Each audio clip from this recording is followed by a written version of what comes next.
नमस्कार, सुप्रभात। एक बार पुनः स्वागत है गुरु कृपा अकेडमी में। आज वैदिक साहित्य के इस परिचयात्मक वीडियो में वैदिक साहित्य के इतिहास में हम वेद के अर्थ को समझेंगे, वेद किसे कहते हैं यह समझेंगे। ये DSSB, TGT, PGT, Uttarakhand LT और PGT, NTA net 73 number code, 25 number code दोनों के लिए उपयोगी सिद्ध होगी वीडियो। सबसे पहले समझते हैं वैदिक साहित्य के परिचय में वेद का अर्थ। वेद किसे कहा जाता है? आप देख रहे हैं यहाँ श्लोक आपको दिख रहा होगा, श्लोक लिख रखा है इस प्रकार से। देखिए, विन्दन्ति जानन्ति विद्यन्ते भवन्ति विदन्ति विचार्यति सर्वे मनुष्याः सत्य विद्यां येषु वा तथा विद्वांसश्च भवन्ति ते वेदाः। वेद क्या है? बहुवचन का प्रयोग हुआ है। वेदाः ते वेदाः सह तौ ते वे वेदाः। कौन वेद हैं? वो कहते हैं कि वेद के द्वारा सारी सत्य विद्याएं जानी या प्राप्त की जाती है।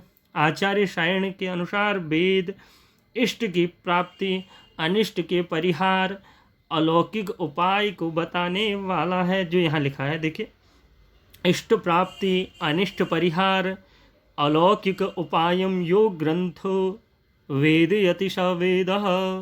वेद क्या है? वेद है यह लौकिक जो सुख है, यह लौकिक और पारलौकिक सुख को देने वाला है, अलौकिक उपाय को बताने वाला है। ऐसा जो ग्रंथ है उसी को क्या कहेंगे?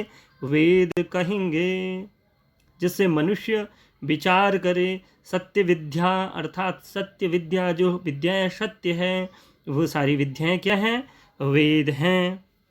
वेद के विषय में ये भी कहा जाता है कि अब आपको पता चला कि सत्य विद्या हैं, वेद हैं। वेद को ऐसे हम आगे समझेंगे, लेकिन वेद रचा किसने? ऐसी सत्य विद्याएं रची किसने? तो एक हमारे समाज में एक सूक्ति प्रचलन में है, कहा जाता है अपौरुषेयम वाक्यम वेदः। अर्थात किसी पुरुष के द्वारा नहीं कही गई, पुरुष ने नहीं कहा जिसे, जो अपने आप क्या हुई, जिसका प्राकट्य अपने आप हुआ। अपौरुषेय, पौरुषेय मतलब है पुरुष ने निर्माण किया। मैं कह रहा हूँ सह गच्छति, ये मेरे द्वारा कहा गया है। कालिदास ने रघुवंश का निर्माण किया, वो पुरुष ने किया। किसने किया? पुरुष ने। किस पुरुष ने? कालिदास ने। लेकिन वेद को किसी पुरुष ने नहीं किया, अर्थात अपौरुषेय है। ये आपको याद होना चाहिए। भारतीय परंपरा के अनुसार वेद अपौरुषेय है, अर्थात बिना किसी ने इसकी रचना नहीं करी। सदियों पूर्व से मानव के कल्याण के साधन बनकर उन्हें अनुप्रमाणित करते आए हैं। इसमें ज्ञान, विज्ञान, धर्म, दर्शन, सदाचार, संस्कृति, सामाजिक एवं राजनीतिक जीवन से संबंधित सभी विषय उपलब्ध हैं। अतः विद्वान इसे विश्वकोश के रूप में स्वीकार करते हैं। विश्वकोश के रूप में किसे स्वीकार करते हैं? तो हमारे वेदों को स्वीकार करते हैं। वेदों के अध्ययन के बिना भारतीय संस्कृति, भारतीय जीवन दर्शन को समझना बहुत कठिन है। वेद हमारे श्रेय और प्रेय के साधन हैं। श्रेय मार्ग और प्रेय मार्ग का जो उपाख्यान है, जो कथा है, वो कहाँ है? कठोपनिषद में है। लेकिन श्रेय और प्रेय का जो साधन है वो सारे वेद हैं अपने आप में। मनु ने तो उन्हें सब धर्म का मूल कह दिया। मनुस्मृति में मनु ने कहा, वेदोखिल धर्म मूलम, वेद से ही समस्त धर्म प्रकट हुए हैं। ये अपने आप में एक इम्पोर्टेंट आपको मिल गई है एक सूक्ति, इसको अवश्य में नोट कर लीजिएगा। ये किसने कहा? मनु ने कहा। किसने कहा? मनु ने कहा, मनु महाराज ने कहा। अब हम वेद के अर्थ पे आते हैं। पहले भी हमने बात करी थी वेद के अर्थ में। वेद जो है विद धातु में घय प्रत्यय होकर बनता है, जिसका अर्थ होता है ज्ञान। लेकिन अगर इसको देखा जाए तो इसके लिए 4 धातुओं का प्रयोग होता है। हम आगे उसको हम समझेंगे, ये आपके लिए इतनी आवश्यक नहीं है। बस ये है कि इसे आपके लिए ज़रूरी है तो आप इसे स्क्रीनशॉट ले सकते हैं। अन्यथा केवल और केवल हम देखेंगे कि किस अर्थों में इसका प्रयोग होता है। सबसे पहला है सत्तार्थ, विद धातु घय प्रत्यय लगकर निष्पन्न होता है, जिसका अर्थ क्या होता है? जो सत्ता विद्यमान हो, वस्तु ग्रहण कराए, उसे वेद कहा जाता है। विद्यते सत्ताम ग्रहणाति वस्तु अनेनिति वेद, ये अपने आप में महत्वपूर्ण है। ज्ञानार्थ दूसरा जो अर्थ है, ज्ञानार्थम विद धातु में घय प्रत्यय लगने के बाद निष्पन्न होता है वेद अर्थ। इसका अर्थ होता है जिसमें धर्म आदि क्रिया तथा ब्रह्म का वर्णन हो, ऐसा ज्ञान ही क्या होता है? वेद होता है। दो अर्थ हो गए। तीसरा देखते हैं। तीसरा है विचारार्थ में, अर्थात विचारार्थक विद धातु में अच प्रत्यय से निष्पन्न होता है वेद। इसका अर्थ होता है जो सम्यक रूप से धर्म, कर्म एवं ब्रह्मा की वास्तविकता का विचार करवाए, वो वेद है। ये तीसरा अर्थ हो गया। चौथा देखते हैं। लाभार्थक अर्थ में विद धातु में घय प्रत्यय से निष्पन्न होता है वेद। इसका अर्थ होता है वस्तु के स्वरूप तथा लाभ का बोध करवाए, उसे वेद कहते हैं। विदन्ते स्वरूपम लभन्ते वस्तु अनेनिति वेदः। ये इस प्रकार से वेद शब्द का अर्थ हुआ। सबसे पहले तो हमें समझना होगा कि वेद कहते किसे हैं। तो वेद के लिए इन्होंने चार अर्थ दे दिए। विद ज्ञानी, अर्थात वेद जो धातु है ज्ञान अर्थ में प्रयोग होता है। वेद का मतलब है ज्ञान का खजाना। विद सत्तायाम प्रयोग होता है। विद लाभी, विद विचारणी। इस प्रकार से वेद के लिए चार धातुओं का प्रयोग होता है। ऋग्वेद भाष्य भूमिका में स्वामी दयानंद सरस्वती ने वेद शब्द का निर्वाचन इस प्रकार से किया है। उन्होंने कहा विदन्ति जानन्ति विद्यन्ति भवन्ति विन्ते विचार्यति विदन्ते लभन्ति सर्वे मनुष्या शतविद्याम येषु वा तथा विद्वांसश्च भवन्ति ते वेदाः। इसे हमने पहले भी जान लिया था।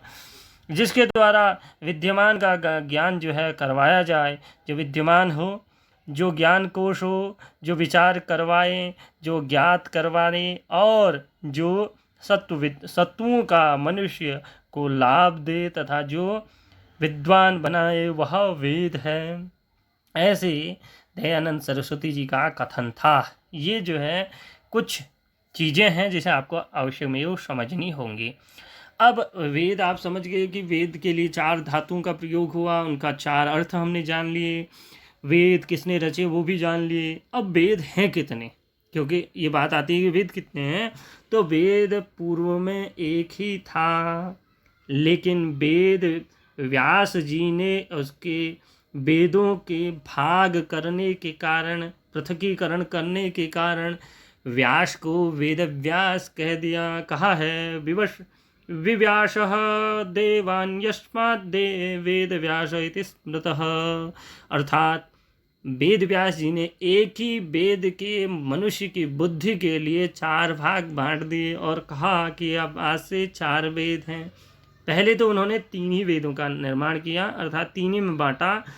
आद्य तीन ही वेद हैं। वेदत्रय की परिकल्पना आपसे पूछा जाए कि तीन वेदत्रय कौन कौन से हैं, आप क्या कहेंगे? ऋग्वेद, यजुर्वेद, सामवेद। अथर्ववेद दिया है तो अथर्ववेद गलत है, इनमें से वेदत्रय में नहीं है। आपसे प्रश्न पूछा जाए और अथर्ववेद दे दिया जाए तो उसमें अथर्ववेद नहीं है, या अन्य वेद दे दिया जाए।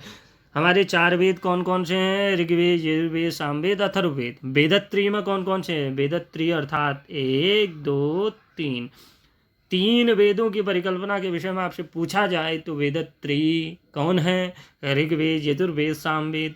वेद चतुष्टय की बात पूछी जाए तो उसमें अथर्ववेद को भी जोड़ दीजिएगा। सामान्य भाषा में अगर आपको समझाया जाए, तीन वेद मतलब है अथर्ववेद को, उसको इंक्लूड नहीं करना है, उसको लेना नहीं है। अथर्व में अगर मैं बोल रहा हूँ वेद चार कौन कौन से हैं, तो उसमें अथर्ववेद को जोड़ देना है, ठीक है। तो इसलिए पूर्व में तीन ही वेद की परिकल्पना की गई थी। इसके बाद हम देखते हैं विभाजन के बाद जब उन्होंने विभाजन किया तो अलग अलग शिष्यों को इसका ज्ञान दिया, क्योंकि एक शिष्य को तो इतना पढ़ा नहीं सकते थे। जब उन्होंने अलग करने का प्रयोजन ही यही था कि मनुष्य इतना सीख नहीं पा रहा है तो उनको अलग अलग सिखाया जाए।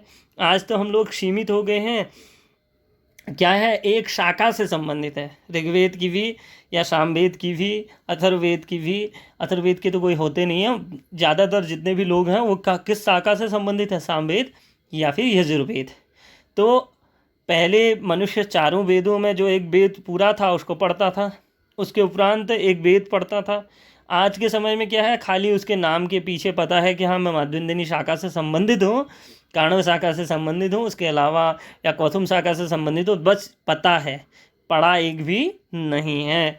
तो आज की स्थिति ऐसी है। चलिए, विभाजन की बात की जाए तो व्यास ने मनुष्यों के लिए वेद को ऋग्यजु साम अथर्व के रूप में विभाजन किया और इनका उपदेश 4 ऋषियों को दिया। आपसे पूछा जा सकता है कि ऋग्वेद के ऋषि विशेष कौन हैं। अलग अलग मंडल के अलग अलग हैं, जैसे 10 मंडल हैं ऋग्वेद में, उसके अलग ऋषि हैं, लेकिन पूरा ऋग्वेद जिस ऋषि को इन्होंने सुनाया वह कौन थे, तो पैल। और यजुर्वेद का ज्ञान किसको दिया, वैश्वपायन को दिया। सामवेद के शिष्य कौन थे, वेदव्यास जी के, तो जयमनी। अलग अलग प्रकार से प्रश्न पूछा जा सकता है कि ऋग्वेद के ये वेदव्यास जी के शिष्य कौन थे, तो पैल। आपसे इस प्रकार से भी पूछा जा सकता है कि ऋग्वेद से संबंधित ऋषि विशेष कौन हैं, तो पैल। तो कई प्रकार से प्रश्न पूछा जा सकता है, तो इन चीज़ों को ध्यान रखना है। अथर्ववेद के सुमंतु।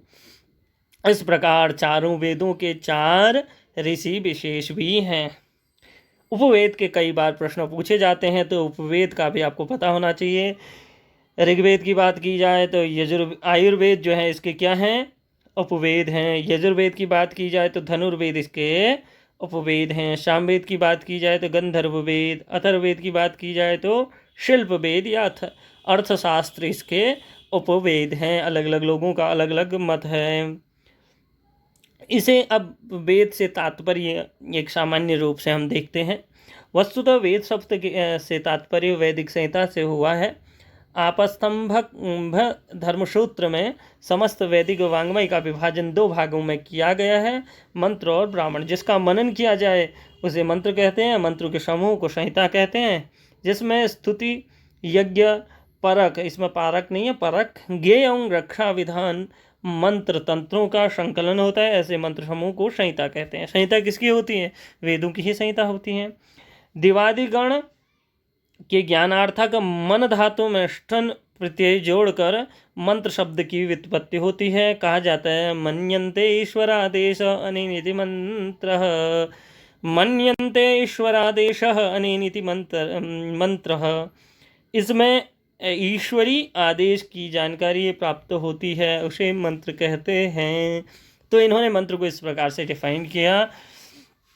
और आपस्तंभ धर्मसूत्र के अनुसार इसको 2 भागों में इन्होंने बांटा है। एक तो क्या है, एक तो ब्राह्मण भाग, एक मंत्र भाग। तो इसे आगे हम स्लाइड के माध्यम से देखते हैं। देखिए, मंत्र भाग में क्या है, मंत्रों के समूह को इन्होंने संहिता कहा। संहिता किसकी होती है, वेदों की संहिता होती है। ऋग्वेद की ऋग संहिता, सामवेद की साम संहिता, यजुर्वेद की यजु संहिता, अथर्ववेद की अथर्व संहिता। चारों वेदों की 4 संहिताएं हैं। चलिए, वेद को 2 भागों में बांटा। वेद के पहला भाग मंत्र, दूसरा भाग ब्राह्मण। मंत्र के अंतर्गत 4 वेदों को रखा, ऋग, यजु, साम, अथर्व। ऋग्वेद, यजुर्वेद और सामवेद और अथर्ववेद। ब्राह्मण के रूप में इन्होंने बांटा ब्राह्मण, आरण्यक, उपनिषद। ब्राह्मणों के विषय में कभी आपसे प्रश्न पूछा जाए किसे कर्मकांड परक माना जाता है, तो आपको सीधा टिक लगाना है। कर्मकांड परक हैं ब्राह्मण, उपासना कांड हैं या उपासना परक हैं आरण्यक, ज्ञान परक हैं उपनिषद। उपनिषद अर्थात इनका अपन नाम ज्ञान कांड भी है, आरण्यक का दूसरा नाम उपासना कांड भी है, ब्राह्मण का दूसरा नाम कांड भी है। तो ये आपको पता होना चाहिए, क्योंकि प्रश्न इस प्रकार से भी पूछे जा सकते हैं। चलिए, हमने संहिताओं की बात करी थी। यहाँ वैसे मैं पीछे बता चुका हूँ आपको। संहिताएं ये रही, ऋग्वेद की ऋग संहिता, यजुर्वेद की यजु संहिता, सामवेद की साम संहिता, अथर्ववेद की अथर्व संहिता। पुस्तक का नाम ऋग्वेद है। मंत्रों के समूह को हमने ऋग संहिता कहा। ऋग्वेद के मंत्रों के सारे संकलन को, पीछे हमने क्या पढ़ा था, मंत्रों के संकलन को क्या कहते हैं, संहिता कहते हैं। तो संहिता, ऋग्वेद में जितने भी मंत्र हैं उसे क्या कहेंगे हम? ऋग संहिता। सामवेद में जितने मंत्र हैं वो साम संहिता। तो इस प्रकार से इसको देखना चाहिए। इसे मतलब ज़्यादा इसको देख करके परेशान नहीं होना है। अब हर वेद के अपने एक पुरोहित हैं जिसको ऋत्विक कहा जाता है। ऋत्विज कहा जाता है, पुरोहित को ऋत्विज कहा जाता है। कई बार आपसे प्रश्न पूछा जाए, पहले मुझे भी पता नहीं था कि ऋत्विज होते क्या हैं। जब हमने जाना पढ़ा गुरुजनों के मध्य, तो उन्होंने कहा कि पुरोहित ही ऋत्विज हैं। आज जैसे हम क्या कहते हैं, पुरोहित कहते हैं, उससे पहले ऋत्विज कहा जाता था। तो ऋग्वेद के पुरोहित होता है, यजुर्वेद के अध्वर्यु हैं, सामवेद के उद्गाता हैं, अथर्ववेद के ब्रह्मा हैं। तो ये आपको पता होना चाहिए। सबसे पहले तो वेद व्यास जी ने किस ऋषि को वेद का उपदेश दिया और इसके पुरोहित विशेष कौन है। कई बार ये प्रश्न नेट में भी पूछा गया है। ये अपने आप में महत्वपूर्ण है। प्रिय दर्शकों, अगर आपको हमारा यह काम अच्छा लगा तो ज़रूर और ज़रूर गुरु कृपा एकेडमी को सपोर्ट करें, लाइक शेयर कमेंट करें, सब्सक्राइब करें, अन्य मित्रों तक भी पहुंचाएं। नमस्कार, धन्यवाद।